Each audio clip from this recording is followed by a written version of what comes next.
all of these planets here, they decrease in orbital velocity as you move away from the sun, starting with Venus,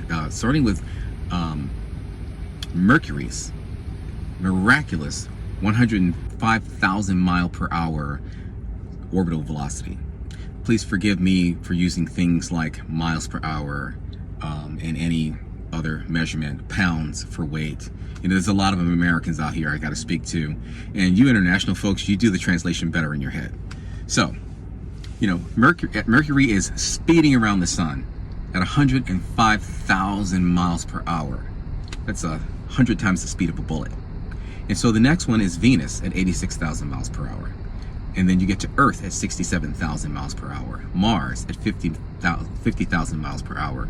And all the way out, every last one of these planets decreases in orbital velocity in perfect sequence. And so the telltale sign is the asteroid belt. The asteroid belt falls between Mars and Jupiter. And so its velocity falls right between the velocity of Mars and Jupiter's velocity, right where it should be.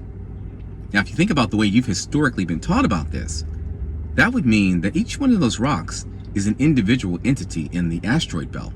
You think about Jupiter fighting the gravity of the sun, big, powerful Jupiter, way out beyond Mars, right? Resisting the gravity of the sun. Well, that would mean that a rock is out there in the zone of Jupiter. A rock in the asteroid belt is resisting more gravity than Jupiter is resisting, and the sun is powerless to pull it in. The way that you have historically been thinking about this. But what I'm saying is each rock in that asteroid belt is its own M2. It is its own M2. It's providing its own self-motion, keeping itself in orbit. And that is why it can be out there in the zone of something like Jupiter, which is also providing its own self-motion, all responding to the signal coming from the sun, this M1, right here.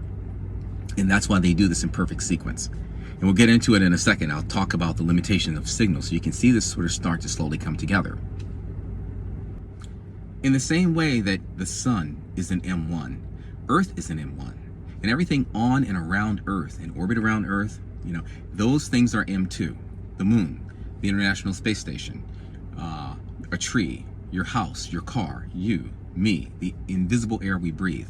All of those things are responding to that signal of unknown origin that comes from a planet like Earth that has its own special configuration of particles from those atoms that it's made of. It's sending out its own bespoke signal that's triggering that 9.81 meters per second squared. And so that, and it's different on every planet.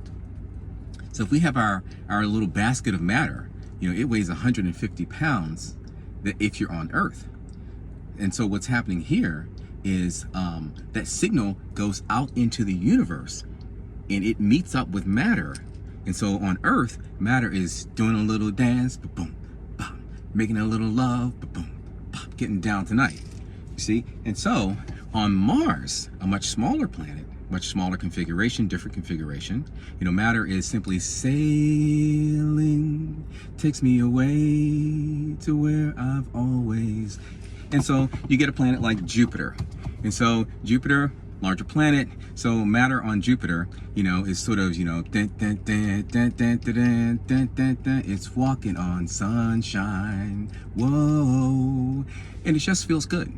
And so that's what's happening. Each individual planet, based on its configuration of density, is sending a signal out into the universe that all matter, that same basket of matter, if you take it to these different planets, that same basket of matter is going to have a different rate of gravity fall, which means it's going to have a different weight on every single planet.